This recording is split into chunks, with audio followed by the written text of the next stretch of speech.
Hello everyone, welcome to ಐಜಿಸ್ cooking channel. ಈ ವಿಡಿಯೋದಲ್ಲಿ 3 ಪದಾರ್ಥಗಳನ್ನು ಮಾತ್ರ ಬಳಸ್ಕೊಂಡು ಚೂರು ತುಪ್ಪ ಹಾಕದೆ ಮೈಸೂರು ಪಾಕನ್ನು ಪರ್ಫೆಕ್ಟಾಗಿ ಹೇಗೆ ಮಾಡ್ಕೊಳ್ಳೋದು ಅಂತ ನೋಡಿ ತೋರಿಸ್ಕೊಡ್ತಾ ಇದ್ದೀನಿ. ತುಂಬಾ ಚೆನ್ನಾಗಿ ಬಂದಿತ್ತು. ಖಂಡಿತ ನೀವು ಈ ಒಂದು ವಿಡಿಯೋವನ್ನು ನೋಡಿ ಮನೆಯಲ್ಲಿ ಟ್ರೈ ಮಾಡಿ, ತುಂಬಾ ಚೆನ್ನಾಗಿ ಬರುತ್ತೆ. ತುಂಬ ಪರ್ಫೆಕ್ಟಾಗಿ ಬಂದಿತ್ತು. ನಾನು ಹೇಳುವಂತಹ ಮೆಜರ್ಮೆಂಟಲ್ಲೇ ಈ ಒಂದು ಮೈಸೂರು ಪಾಕನ್ನು ಮನೆಯಲ್ಲಿ ಟ್ರೈ ಮಾಡಿ, ತುಂಬ ಚೆನ್ನಾಗಿತ್ತು ಸ್ವೀಟು. ಹಾಗೆ ವಿಡಿಯೋವನ್ನು ಸ್ಟಾರ್ಟ್ ಮಾಡೋಣ. ಅದಕ್ಕಿಂತ ಮುಂಚೆ ಇನ್ನು ಯಾರೆಲ್ಲ ಚಾನಲನ್ನು ಸಬ್ಸ್ಕ್ರೈಬ್ ಮಾಡ್ಕೊಳ್ಳದೆ ನೋಡ್ತಾ ಇದ್ದೀರಾ, ದಯವಿಟ್ಟು ಚಾನಲನ್ನು ಸಬ್ಸ್ಕ್ರೈಬ್ ಮಾಡಿಕೊಂಡು ಸಪೋರ್ಟ್ ಮಾಡಿ. ಬನ್ನಿ ಇದನ್ನು ಹೇಗೆ ಮಾಡೋದು ನೋಡ್ಕೊಂಡು ಬರೋಣ. ಇಲ್ಲಿ ನಾನು ಮೊದಲಿಗೆ ಕಡಲೆ ಹಿಟ್ಟನ್ನು ಈ ರೀತಿ ಜರಡಿ ಹಿಡ್ಕೊಳ್ತಾ ಇದ್ದೀನಿ. ನೋಡಿ, ಕೆಳಗಡೆ ಒಂದು ತಟ್ಟೆನ ಇಟ್ಕೊಂಡು 1 ಕಪ್ಪಷ್ಟು ಕಡಲೆ ಹಿಟ್ಟನ್ನು ನೀಟಾಗಿ ಈ ರೀತಿ ಜರಡಿ ಹಿಡಿದು ತಗೊಳ್ತಾ ಇದ್ದೀನಿ. ಇದರಲ್ಲಿ ಗಂಟುಗಳಿದೆ, ಅದು ಮೇಲೇನೆ ಉಳ್ಕೊಳ್ಳುತ್ತೆ. ನೋಡಿ, ಈ ರೀತಿ ಕೈಯಿಂದ ಒಂದ್ಸತಿ ಗಂಟುಗಳನ್ನ ಹೊಡ್ಕೊಂಡು ಈ ರೀತಿ ನೀಟಾಗಿ ಜರಡಿ ಹಿಡ್ಕೊಂಡು ತಗೊಳ್ತಾ ಇದ್ದೀನಿ. ಗಂಟು ಇರಬಾರ್ದು, ಹಾಗಾಗಿ ಮೈಸೂರು ಪಾಕ್ ಮಾಡುವಾಗ ಈ ರೀತಿಯಾಗಿ ಮಾಡ್ಕೊಳ್ಬೇಕಾಗತ್ತೆ ನಾವು. ನೋಡಿ, ಹಿಟ್ಟನ್ನು ಫಸ್ಟು ನಾವು ಈ ರೀತಿ ಜರಡಿ ಹಿಡಿದು ತಗೊಳ್ಬೇಕಾಗತ್ತೆ. ಮೇಲ್ಗಡೆ ಇರೋಂಥ ಗಂಟುಗಳನ್ನು ಹೊಡಿತಾ ನಿಧಾನವಾಗಿ ಈ ರೀತಿ ಜರಡಿ ಹಿಡ್ಕೊಳ್ಳಿ.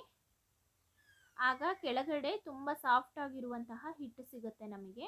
ನೋಡಿ, ಈ ರೀತಿ ಗಟ್ಟಿ ಇರುವಂತಹ ಹಿಟ್ಟನ್ನು ಇದನ್ನು ನೋಡಿ ಯೂಸ್ ಮಾಡ್ಕೊಳ್ಳೋಕ್ಕಾಗೋದಿಲ್ಲ ಮೈಸೂರು ಪಾಕ್ಗೆ. ಹಾಗಾಗಿ ಇದನ್ನು ಈ ರೀತಿ ಜರಡಿ ಹಿಡ್ಕೊಂಡು ತಗೊಳ್ಬೇಕಾಗತ್ತೆ. ನೋಡಿ, ಈ ರೀತಿ ಸ್ಮೂತ್ ಇರುವಂತಹ ಕಡಲೆ ಹಿಟ್ಟನ್ನು ನಾವು ತಗೊಳ್ಬೇಕು. ನೋಡಿ, ಈ 1 ಕಪ್ಪಷ್ಟು ಹಿಟ್ಟನ್ನು ನಾನು ಉಪಯೋಗಿಸ್ಕೊಳ್ತಾ ಇದ್ದೀನಿ. ಹಾಗೆಯೇ 1.5 ಕಪ್ಪಷ್ಟು ಸಕ್ಕರೆಯನ್ನು ತಗೊಳ್ತಾ ಇದ್ದೀನಿ. ಇಲ್ಲಿ ನಾನು ಗ್ಯಾಸ್ ಮೇಲೆ ಈ ರೀತಿ ಒಂದು ಬಾಣಲೆಯನ್ನು ಇಟ್ಕೊಂಡು ಅದಕ್ಕೆ 1.5 ಕಪ್ಪಷ್ಟು ಸಕ್ಕರೆ ಹಾಕ್ಕೊಂಡಿದ್ದೀನಿ. ಇದಕ್ಕೆ 1 ಕಪ್ಪಷ್ಟು ನೀರನ್ನು ಸಹ ನಾನಿಲ್ಲಿ ಹಾಕೊಳ್ತಾ ಇದ್ದೀನಿ. ನೋಡಿ, ಇದನ್ನು ನೀಟಾಗಿ ಕರಗೋಕೆ ಬಿಡಬೇಕು. ಇದು ಒಂದೆಳೆ ಪಾಕ ಬರಬೇಕು, ಅಲ್ಲಿ ತನಕ ಇದನ್ನು ಚೆನ್ನಾಗಿ ಕುದಿಸ್ಕೊಳ್ಬೇಕಾಗತ್ತೆ. ನಾವು ಮೀಡಿಯಂ ಫ್ಲೇಮಲ್ಲಿ ಗ್ಯಾಸನ್ನು ಇಟ್ಕೊಂಡು ಇದನ್ನು ಒಂದೆಳೆ ಪಾಕ ಬರೋ ತನಕ ನೀಟಾಗಿ ಕುದಿಸ್ಕೊಳ್ಳೋಣ.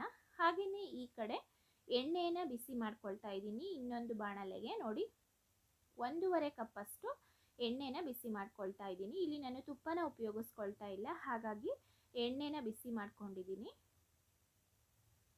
ತಗೊಂಡಿರುವಂತಹ ಎಣ್ಣೆ ಫುಲ್ ಯೂಸ್ ಆಗಲ್ಲ, ಫಸ್ಟ್ ನಾವು ಬಿಸಿ ಮಾಡಿ ಇಟ್ಕೊಂಡಿರಬೇಕು.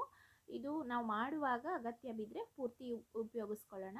ನೋಡಿ, 2 ಸೈಡು ಒಂದೇ ಟೈಮಲ್ಲಿ ಈ ರೀತಿ ಇಟ್ಕೊಂಡಿದ್ದೀನಿ ನಾನು, ಸಕ್ಕರೆ ಪಾಕ ಬರಲಿಕ್ಕೆ ಹಾಗೆ ಎಣ್ಣೆ ಬಿಸಿ ಮಾಡಲಿಕ್ಕೆ. ನಂತರ ನೋಡಿ, ಈ ರೀತಿ ಮೈಸೂರು ಪಾಕು ಹಿಟ್ಟು ರೆಡಿ ಆದ ನಂತರ ಹಾಕಲಿಕ್ಕೆ ಸ್ವಲ್ಪ ಎಣ್ಣೆ ಹಚ್ಕೊಂಡು ಈ ರೀತಿ ಒಂದು ಪಾತ್ರೆನ ರೆಡಿ ಮಾಡ್ಕೊಳ್ತಾ ಇದ್ದೀನಿ ಹಾಕೊಳ್ಳಿಕ್ಕೆ. ಈ ರೀತಿ ಮೌಲ್ಡ್ ಇದ್ದರೆ ಮೌಲ್ಡನ್ನು ಉಪಯೋಗಿಸ್ಕೊಳ್ಳಿ, ಇಲ್ಲ ಅಂದರೆ ಒಂದು ಪ್ಲೇಟ್ ಅಥವಾ ತಟ್ಟೆ ಇದ್ದರೆ ಅದರಲ್ಲಿ ಸಹ ಹಾಕಿ ತೆಗಿಬೋದು ನಾವು ಪೀಸಸ್ ಮಾಡಿಕೊಂಡು. ನೋಡಿ, ಈ ರೀತಿ ಮಾಡಿ ತಗೊಳ್ತಾ ಇದ್ದೀನಿ. ಹಾಗೆಯೇ ಇಲ್ಲಿ ಸಕ್ಕರೆ ಪಾಕ ಬರ್ತಾ ಇದೆ. ನೋಡಿ, ಇದು ಒಂದೆಳೆ ಪಾಕ ಬಂದಿದೆಯಾ ಅಂತ ನಾವು ಚೆಕ್ ಮಾಡ್ಕೊಳ್ಬೇಕಾಗತ್ತೆ ಕೈಯಲ್ಲಿ ಒಂದ್ಸರಿ. ನೋಡಿ, ಒಂದು ಸ್ವಲ್ಪ ಈ ರೀತಿ ತಗೊಂಡು ಅದು ಅಂಟ್ತಿದೆಯಾ ಅಂತ ಈ ರೀತಿ ಚೆಕ್ ಮಾಡಿ. ನೋಡಿ, ಈ ರೀತಿ ಎಳೆದ್ರೆ ಒಂದೆಳೆ ಪಾಕ ಬಂದಿರಬೇಕಾಗತ್ತೆ, ಆಗ ಇದು ಪರ್ಫೆಕ್ಟ್ ಆಗಿದೆ. ಈಗ ಇದಕ್ಕೆ ನಾವು ಜರಡಿ ಹಿಡ್ಕೊಂಡಿರುವಂತಹ ಕಡಲೆ ಹಿಟ್ಟೇನಿದೆ 1 ಕಪ್ಪಷ್ಟು ಅದನ್ನು ಸೇರಿಸ್ಕೊಳ್ಳೋಣ.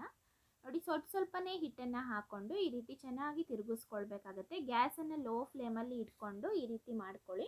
ನೋಡಿ, 1 ಕಪ್ಪಷ್ಟು ಹಿಟ್ಟನ್ನು ಹಾಕ್ಕೊಂಡಿದ್ದೀನಿ. ಇದನ್ನು ನೀಟಾಗಿ ಗಂಟುಗಳಿರಬಾರ್ದು, ಆ ರೀತಿ ತಿರುಗಿಸಿ ತಗೊಳ್ಬೇಕಾಗತ್ತೆ. ನಿಧಾನವಾಗಿ ಗ್ಯಾಸ್ನ ಲೋ ಫ್ಲೇಮಲ್ಲಿ ಇಟ್ಕೊಂಡು ತಿರುಗಿಸ್ಕೊಳ್ಬೇಕು, ಗಂಟಿರೋದಿಲ್ಲ. ನೋಡಿ, ಈ ರೀತಿ ನೀಟಾಗಿ ಮಾಡ್ಕೊಳ್ಬೋದು ನಾವು. ತುಂಬ ಪರ್ಫೆಕ್ಟಾಗಿ ಮಾಡ್ಕೊಳ್ಬೋದು. ಇದೇ ವಿಧಾನದಲ್ಲಿ ಸ್ಟೆಪ್ ಬೈ ಸ್ಟೆಪ್ ಮಾಡ್ಕೊಳ್ಳಿ, ಖಂಡಿತ ಪರ್ಫೆಕ್ಟಾಗಿ ನೀವು ಸಹ ಮೊದಲನೇ ಟೈಮ್ ಮಾಡ್ತಾ ಇದ್ರೂ ಸಹ ಪರ್ಫೆಕ್ಟಾಗಿ ಮಾಡ್ಕೊಳ್ತೀರಾ. ನೋಡಿ, ಈಗ ಒಂದು ಗಂಟಿಲ್ಲ, ಆ ರೀತಿಯಲ್ಲಿ ನಾನು ನೀಟಾಗಿ ಇದನ್ನು ಮಿಕ್ಸ್ ಮಾಡಿ ತಗೊಂಡಿದ್ದೀನಿ. ಈ ರೀತಿ ಮಾಡ್ಕೊಳ್ಳೋದ್ರಿಂದ ಮೈಸೂರು ಪಾಕು ತುಂಬಾ ಚೆನ್ನಾಗಿ ಸಾಫ್ಟಾಗಿ ಬರುತ್ತೆ. ನೋಡಿ, ಇದೀಗ ಆಗಿದೆ. ಇದಕ್ಕೀಗ ನಾವು ಎಣ್ಣೆನ ಹಾಕ್ಕೊಳ್ಬೋದು. ನಾವು ಈಗ ಬಿಸಿ ಮಾಡಿರುವಂತಹ ಎಣ್ಣೆ ಏನಿದೆ ಅದನ್ನು ಸ್ವಲ್ಪನೇ ಹಾಕ್ಕೊಳ್ತಾ ಹೋಗಬೇಕಾಗತ್ತೆ. ನೋಡಿ, ಈ ರೀತಿ ಆಗಿದೆ. ಈ ಹಂತಕ್ಕೆ ಬಂದ ನಂತರ ಇದಕ್ಕೆ ಎಣ್ಣೆಯನ್ನು ಸೇರಿಸ್ಕೊಳ್ಬೇಕಾಗತ್ತೆ. ನೋಡಿ, ಈ ರೀತಿ ಒಂದು ಸ್ಪೂನನ್ನು ತಗೊಂಡು ಇದರಲ್ಲಿ ನಾನು ಎಣ್ಣೆನ ಹಾಕ್ಕೊಳ್ತಾ ಇದ್ದೀನಿ. ಈ ಸಾಂಬಾರ್ ಸ್ಪೂನಲ್ಲಿ ಹಾಕ್ಕೊಳ್ತಾ ಇದ್ದೀನಿ. ನೋಡಿ, ನೀಟಾಗಿ ಎಣ್ಣೆ ಹಾಕೊಳ್ತಾ ಈ ರೀತಿ ತಿರುಗಿಸ್ಕೊಳ್ತಾ ಹೋಗಬೇಕಾಗತ್ತೆ. ತುಂಬ ಚೆನ್ನಾಗಿ ಬರುತ್ತೆ. ಹಿಟ್ಟು ಸಹ ನಾವು ತಿನ್ನುವಾಗ ಮೈಸೂರು ಪಾಕು ಇದು ತುಪ್ಪದಲ್ಲಿ ಮಾಡಿರೋದು ಅಥವಾ ಎಣ್ಣೆಯಲ್ಲಿ ಮಾಡಿರೋದು ಅಂತ ಪತ್ತೆನೇ ಮಾಡೋಕ್ಕಾಗೋದಿಲ್ಲ. ಆ ರೀತಿ ತುಂಬ ಚೆನ್ನಾಗಿರುತ್ತೆ. ನೋಡಿ, ಈಗ ಮತ್ತೆ ಇನ್ನೊಂದು ಸ್ಪೂನ್ ಅಷ್ಟು ಹಾಕೊಳ್ತಾ ಇದ್ದೀನಿ. ದೊಡ್ಡ ಸ್ಪೂನಲ್ಲಿ ಹಾಕೊಳ್ತಾ ಇರೋವಂಥದ್ದು. ಈಸಿಯಾಗಿ ಮಾಡ್ಕೊಳ್ಬೋದು ಫ್ರೆಂಡ್ಸ್. ಇದನ್ನು ನೋಡಿ, ಈಗ ಇದನ್ನು ಇನ್ನೊಂದು ಸರಿ ಚೆನ್ನಾಗಿ ತಿರುಗಿಸ್ಕೊಳ್ತಾ ಇದ್ದೀನಿ. ಈಗ ಸ್ವಲ್ಪನೇ ಎಣ್ಣೆ ಹಾಕ್ಕೊಂಡು ಈ ರೀತಿ ತಿರುಗಿಸ್ಕೊಳ್ಳೋದ್ರಿಂದ ಹಿಟ್ಟು ಸಹ ತುಂಬಾ ಚೆನ್ನಾಗಾಗಿರುತ್ತೆ. ಇಲ್ಲಿ ನಾನು ತಗೊಂಡಿದ್ದಂತಹ ಅಷ್ಟು ಎಣ್ಣೆನ ಉಪಯೋಗಿಸ್ಕೊಂಡಿಲ್ಲ. ಇಲ್ಲಿ ನಾನು 1 ಕಪ್ಪಷ್ಟು ಎಣ್ಣೆನ ಮಾತ್ರ ಉಪಯೋಗಿಸ್ಕೊಂಡಿರುವಂಥದ್ದು. ತುಪ್ಪ ಇದ್ದರೆ ತುಪ್ಪನೇ ಉಪಯೋಗಿಸ್ಕೊಳ್ಳಿ. ಇಲ್ಲಿ ನಾನು ಎಣ್ಣೆಯಲ್ಲಿ ತೋರಿಸ್ತಾ ಇರೋದ್ರಿಂದ ಈ ಒಂದು ರೆಸಿಪಿಯನ್ನು ಇದಕ್ಕೆ ಎಣ್ಣೆನ ಉಪಯೋಗಿಸ್ಕೊಳ್ತಾ ಇದ್ದೀನಿ. ನೋಡಿ, ಈ ರೀತಿ ತಿರುಗಿಸ್ಕೊಳ್ಬೇಕು, ಚೆನ್ನಾಗಿ ತಿರುಗಿಸ್ಕೊಳ್ಬೇಕು. ಕೈ ಬಿಡದೆ ನಾವು ತಿರುಗಿಸ್ತಾನೆ ಇರಬೇಕು. ಹಾಗೆ ಗ್ಯಾಸು ಲೋ ಫ್ಲೇಮಲ್ಲೇ ಇರಬೇಕಾಗತ್ತೆ ಈ ರೀತಿ ಸ್ವೀಟ್ಸ್ನೆಲ್ಲ ನಾವು ಮಾಡ್ಕೊಳ್ಳುವಾಗ. ನೋಡಿ, ಇದು ಈ ಹದಕ್ಕೆ ಬಂದಿದೆ. ಈಗ ಗ್ಯಾಸ್ ಆಫ್ ಮಾಡಿಕೊಂಡು ಈ ರೀತಿ ಮೌಲ್ಡಿಗೆ ನಾನು ಇದನ್ನು ಶಿಫ್ಟ್ ಮಾಡ್ಕೊಳ್ತಾ ಇದ್ದೀನಿ. ಮೌಲ್ಡಿಗೆ ಹಾಕ್ಕೊಂಡು ಇದನ್ನು ನೀಟಾಗಿ ಸೆಟ್ ಮಾಡಿಕೊಂಡ್ರೆ ಆಯಿತು. ತಟ್ಟೆ ಇದ್ದರೆ ತಟ್ಟೆನೇ ಉಪಯೋಗಿಸ್ಕೊಳ್ಳಿ, ಮೌಲ್ಡ್ ಇದ್ದರೆ ಮೌಲ್ಡ್ ಉಪಯೋಗಿಸ್ಕೊಳ್ಳಿ. ನೋಡಿ, ಈ ರೀತಿ ಹಾಕಿದ ಮೇಲೆ ಮೇಲಿಂದ ಒಂದ್ಸರಿ ನೀಟಾಗಿ ಸೆಟ್ ಮಾಡಿ ತಗೊಳ್ಳಿ. ಈಗ ಇದನ್ನು ನೀಟಾಗಿ ಕೂಲ್ ಆಗಕ್ಕೆ ಬಿಟ್ಬಿಡೋಣ. 1 ಅವರ್ ನಾನು ಕೂಲ್ ಆಗಕ್ಕೆ ಬಿಡ್ತಾ ಇದ್ದೀನಿ. ಇದನ್ನು 1 ಗಂಟೆ ಇದು ತಣ್ಣಗಾಗಬೇಕು. ಅಲ್ಲಿ ತನಕ ನಾವು ಇದನ್ನು ಬಿಡಬೇಕಾಗತ್ತೆ. ಇದನ್ನು ಬೇಕಾದರೆ ಮಧ್ಯದಲ್ಲಿ ಒಂದು 20 ನಿಮಿಷ ಆದ ನಂತರ ಕಟ್ ಮಾಡಿ ಸಹ ಇಟ್ಕೊಳ್ಬಹುದು ನಾವು. ನೋಡಿ, ಇದೀಗ 1 ಅವರ್ ಆಗಿದೆ. ನಾನು ಈಗ ಕಟ್ ಮಾಡ್ಕೊಳ್ತಾ ಇದ್ದೀನಿ. ತುಂಬ ಚೆನ್ನಾಗಿ ಬಂದಿತ್ತು. ನೋಡಿ, ಈಗ ಇದನ್ನು ನೀಟಾಗಿ ಕಟ್ ಮಾಡಿ ಇಟ್ಕೊಳ್ತಾ ಇದ್ದೀನಿ. ಪರ್ಫೆಕ್ಟಾಗಿ ಮೈಸೂರು ಪಾಕ್ ಬಂದಿತ್ತು ಫ್ರೆಂಡ್ಸ್. ಇದೇ ವಿಧಾನದಲ್ಲಿ ನೀವು ಸಹ ಟ್ರೈ ಮಾಡಿ. ಖಂಡಿತವಾಗ್ಲೂ ನೀವೇ ಹೇಳ್ತೀರಾ ತುಂಬ ಪರ್ಫೆಕ್ಟಾಗಿ ಬಂದಿತ್ತು ಅಂದ್ಬಿಟ್ಟು. ನೋಡಿ, ಈ ರೀತಿ ನಾನು ಕಟ್ ಮಾಡ್ಕೊಳ್ತಾ ಇದ್ದೀನಿ. ನಿಮಗೆ ಯಾವ ಶೇಪಿಗೆ ಬೇಕೋ ಆ ಶೇಪಿಗೆ ಮೈಸೂರು ಪಾಕನ್ನ ಕಟ್ ಮಾಡಿಕೊಂಡು ತಗೊಳ್ಳಿ. ತುಂಬ ಈಸಿಯಾಗಿ ಮಾಡ್ಬೋದಾದಂತಹ ರೆಸಿಪಿ. 3 ಪದಾರ್ಥಗಳಿಂದ ನಾವು ಈ ಒಂದು ಸ್ವೀಟನ್ನು ಪ್ರಿಪೇರ್ ಮಾಡ್ಕೊಳ್ಬಹುದು.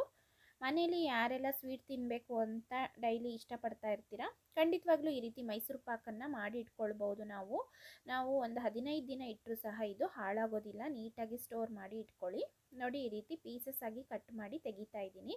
ಇದನ್ನು ಇನ್ನೂ ಚಿಕ್ಕ ಪೀಸಾಗಿ ನಾವು ಕಟ್ ಮಾಡ್ಕೊಳ್ಬೋದು ಆಚೆ ತೆಗೆದ ನಂತರ. ನೋಡಿ, ಎಷ್ಟು ಚೆನ್ನಾಗಿ ಬರ್ತಾ ಇದೆ. ಸ್ಮೂತಾಗಿ ಚೆನ್ನಾಗಿ ಬಂದಿತ್ತು ಮೈಸೂರು ಪಾಕು.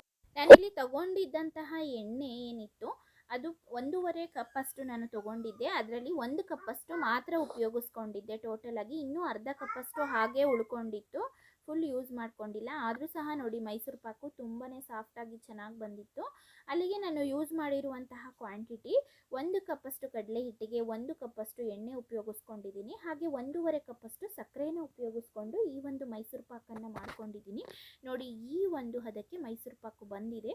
ತುಂಬಾ ಟೇಸ್ಟಿಯಾಗಿ ಚೆನ್ನಾಗಿ ಬಂದಿತ್ತು. ನೀವು ಸಹ ಇದೇ ಒಂದು ಅಳತೆಯಲ್ಲಿ ಮೈಸೂರು ಪಾಕನ್ನು ಮಾಡಿ ನೋಡಿ. ಖಂಡಿತವಾಗ್ಲೂ ಇದೇ ರೀತಿಯಲ್ಲಿ ಬರುತ್ತೆ ಫ್ರೆಂಡ್ಸ್. ನೋಡಿ, ತುಂಬಾ ಚೆನ್ನಾಗಿ ಬಂದಿದೆ. ನೋಡಿದ್ರೇ ತಿನ್ನಬೇಕು ಅಂತ ಅನ್ನಿಸ್ತಿದೆ. ಬಾಯಿಗಿಟ್ರೇ ಕರಗೋ ಅಷ್ಟು ಚೆನ್ನಾಗಿ ಬಂದಿತ್ತು ಮೈಸೂರು ಪಾಕು. ನೀವು ಸಹ ಮನೇಲಿ ಟ್ರೈ ಮಾಡಿ. ನಾವು ಅಂಗಡಿಯಲ್ಲಿ ಅಥವಾ ಬೇಕ್ರಿಯಲ್ಲಿ ಎಲ್ಲ ತಂದು ತಿನ್ನೋಂತಹ ಮೈಸೂರು ಪಾಕ್ಗಿಂತ ತುಂಬ ಚೆನ್ನಾಗಿ ಹೆಲ್ದಿಯಾಗಿ ಮನೇಲಿ ಮಾಡ್ಕೊಳ್ಬಹುದು. ಮಕ್ಕಳು ಸಹ ತುಂಬಾ ಇಷ್ಟಪಟ್ಟು ತಿಂತಾರೆ ಈ ರೀತಿ ಮಾಡಿದರೆ. ನೀವು ಸಹ ಟ್ರೈ ಮಾಡಿ ಹೇಗೆ ಬಂತು ಅಂತ ನನಗೆ ನಿಮ್ಮ ಅನಿಸಿಕೆ ಮತ್ತು ಅಭಿಪ್ರಾಯಗಳನ್ನು ಕಾಮೆಂಟ್ ಬಾಕ್ಸಲ್ಲಿ ಹಾಕೋದನ್ನು ಮರಿಬೇಡಿ. ಹಾಗೆ ಇದೇ ರೀತಿಯ ಸಾಕಷ್ಟು ವಿಡಿಯೋಗಳಿಗಾಗಿ ಐಜಿಸ್ ಕುಕ್ಕಿಂಗ್ ಚಾನಲನ್ನು ಸಬ್ಸ್ಕ್ರೈಬ್ ಮಾಡಿಕೊಂಡು ಪಕ್ಕದಲ್ಲೇ ಇರೋ ಬೆಲ್ ಐಕಾನ್ನ ಕ್ಲಿಕ್ ಮಾಡ್ಕೊಳ್ಳಿ. ಇದರಿಂದ ನಾನು ನೆಕ್ಸ್ಟು ಅಪ್ಲೋಡ್ ಮಾಡುವಂತಹ ಎಲ್ಲ ವಿಡಿಯೋಗಳ ನೋಟಿಫಿಕೇಷನ್ಗಳು ಸಹ ನಿಮಗೆ ಸಿಗ್ತಾ ಹೋಗುತ್ತೆ. ನೋಡಿ ಫ್ರೆಂಡ್ಸ್, ತುಂಬಾ ಚೆನ್ನಾಗಿ ಬಂದಿತ್ತು. ಈ ರೀತಿ ಮರಳಾದಂತಹ ಮೈಸೂರು ಪಾಕನ್ನು ಖಂಡಿತವಾಗ್ಲೂ ಟ್ರೈ ಮಾಡಿ. ಹಾಗೆ ವಿಡಿಯೋವನ್ನು ನಿಮ್ಮ ಫ್ರೆಂಡ್ಸ್ಗಳಿಗೂ ಸಹ ಶೇರ್ ಮಾಡಿ ಸಪೋರ್ಟ್ ಮಾಡಿ. Thank you.